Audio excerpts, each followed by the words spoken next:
A prisoner who's also a mercenary is recruited to a top-secret mission. Entering an old Soviet laboratory, he discovers the truth about the Soviet Union's out-of-this-world experiment. In Playa Negra prison in sub-Saharan Africa, a man named Jim Powell is taken out of prison for a mission. Jim is a mercenary. He is tasked to accompany Dr. Lila Healy to a former Soviet lab to recover their remaining assets. But the problem is, the lab is now occupied by a militia because of the Civil War.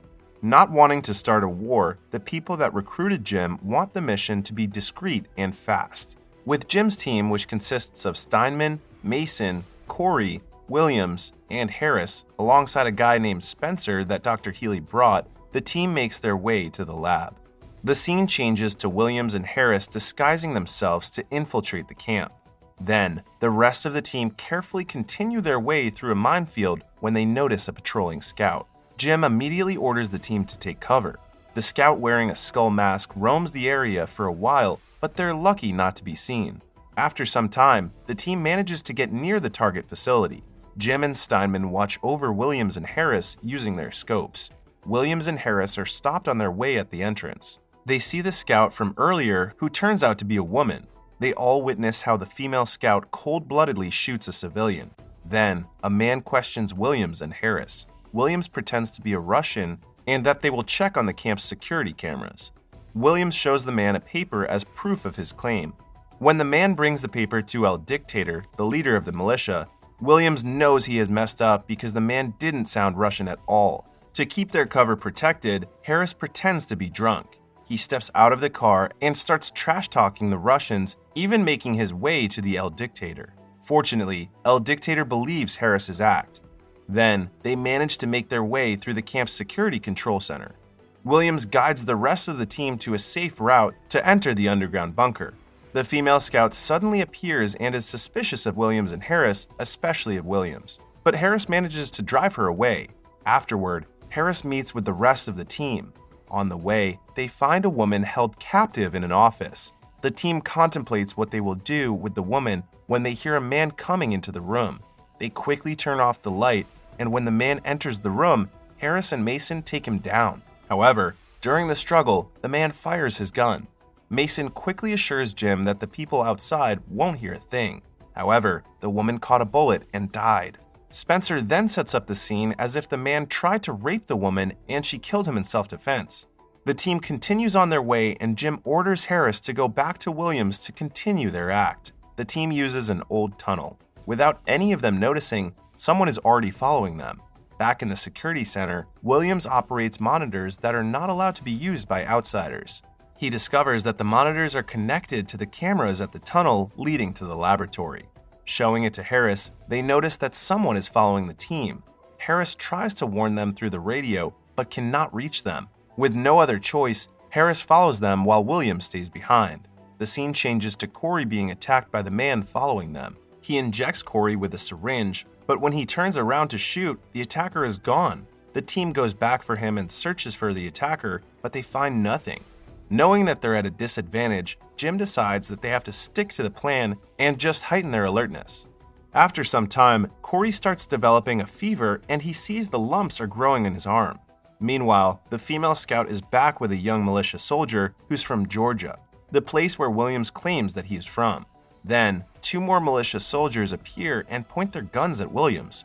Going back to Jim and the others, the man following them shows up and attacks Jim.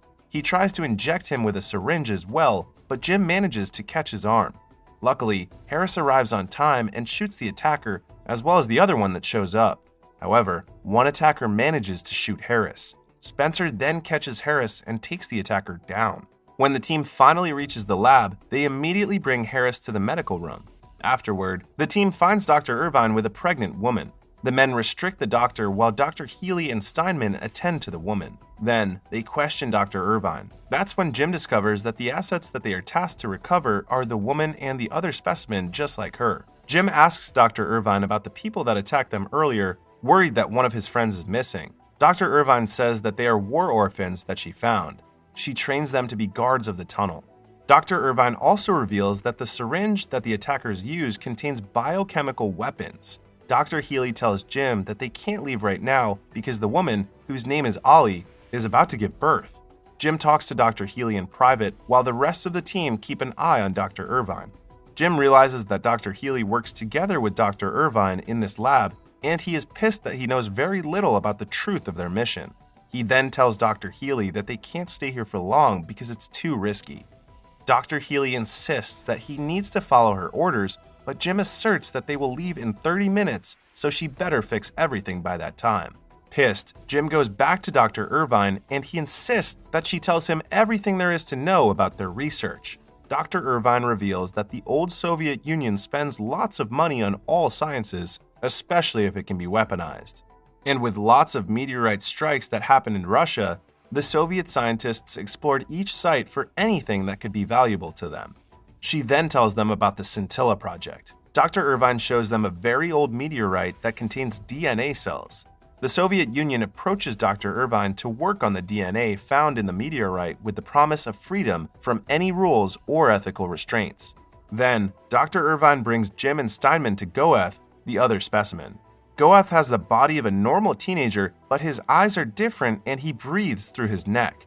When they're about to leave, Steinman forgets her bag, but Goeth hands it to her. But they didn't know that Goeth steals Steinman's phone. Back in the lab, Dr. Healy is watching her video logs about the growth of Goeth and Allie. The two show very little intelligence based on their records, but when Dr. Irvine leaves them and the video stops recording, it is shown that the two can mentally control objects. When Dr. Irvine and the two mercenaries are back in the lab, Spencer immediately calls for the doctor.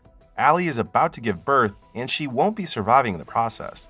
But Dr. Irvine doesn't care. All she wants is the offspring in Allie's womb. Allie's scream reaches Goeth. Steinman then asks if Allie will survive giving birth. Realizing that Dr. Irvine doesn't care for Allie despite her screaming in pain, Steinman kills Allie to end her agony. Steinman then screams at Dr. Irvine. Jim immediately stops and drags her outside. Dr. Healy suggests that they can still save the offspring, but Dr. Irvine says that if Allie dies, the offspring dies as well. Dr. Irvine sits in defeat and has no plans to go with the team. It's either they kill her or they leave her in the lab. Dr. Healy reiterates to Jim that their mission consists of killing Dr. Irvine, but Jim didn't want to kill her. Meanwhile, Steinman goes back to Goeth and tells him what happened to Allie. But when Steinman goes inside Goeth's tent, he slams her body to the ground. Goeth then quickly assembles a device made of scrap items he collected and heads out. Back at the lab, Spencer is about to kill Dr. Irvine, but Jim points his gun at him. Jim then orders Mason to disarm Spencer, but Mason suddenly attacks Jim. It turns out that Mason and Harris already have a deal with Dr. Healy in anticipation that Jim won't be able to carry out the mission. Jim warns Mason that they will kill him when all of this is over, but Mason doesn't believe him. All of a sudden, Goeth shows up and goes straight to Allie's dead body. When Dr. Irvine orders Goeth to go back to his room, he blows the doctor's head off using the device he made. Goeth immediately escapes afterward. Jim quickly grabs a gun and takes down Spencer and Mason. They all go to Goeth's tent, where they find Steinman barely hanging on for her life. Dr. Healy says that she needs to go to the medical room to get supplies for Steinman. Jim accompanies her and Spencer while Mason is left to watch over their friend. In the medical room, Harris realizes that everything's messed up and that Jim knows the truth. Harris apologizes to him. Not minding his apology, Jim assures Harris that he will get him home. After attending to Steinman, Dr. Healy convinces Jim to reconcile with them to face their common enemy, Goeth. However, Jim asserts that they need to kill Goeth or they will be the ones to die. Giving back Mason's and Spencer's guns, the men move while Dr. Healy is left with Steinman. But it turns out Dr. Healy is still prioritizing the mission and kills Steinman. Afterwards, she goes to Harris, but he knows what Dr. Healy is planning. Harris prepares a hand grenade, and when Dr. Healy is about to kill him, he pulls out the trigger. The explosion alerts the men. Mason goes back to check what happened. There, he finds Harris and Dr. Healy covered in blood. He also checks on Steinman, but she's already dead. Meanwhile, Jim and Spencer find the dead bodies of Dr. Irvine's men. Mason then arrives and tells them what he saw. Realizing that the plan completely fails, Spencer shows them the elevator that's supposed to be his and Dr. Healy's escape route after the mission is done. But it turns out that Dr. Healy is still alive. Going back to the men at the elevator, They're about to get off when they're suddenly attacked by a mutated Corey. Jim manages to shoot him dead, but Spencer dies during Corey's assault.